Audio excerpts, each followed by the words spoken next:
मुंबईतील विल्सन जिमखाना जैन संस्थेच्या घशात घालण्याचा डाव आहे का? गिरगावचा मराठी माणूस आता एकवटलेला आहे। जिल्हाधिकाऱ्यांना या संदर्भात पत्र देण्यात आलं। जिमखाना जैन संस्थेला देण्याचा व्यवहार रद्द करा, अन्यथा आंदोलन करू, गिरगावकर संस्थेने इशारा दिला।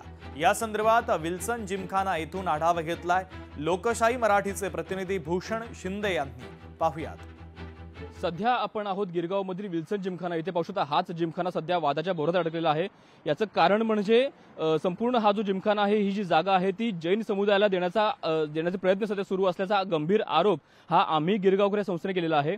याच निमित्तानं आम्ही गिरगावकर संस्थेने या संपूर्ण व्यवहार रद्द करावा अशी मागणी करत कलेक्टर यांना पत्र दिलेलं आहे। त्यामुळे येत्या काळात जर हा व्यवहार रद्द नाही केला तर आंदोलन देखील करण्याचा इशारा देखील या संपूर्ण आम्ही गिरगावकर संस्थेने दिलेला आहे।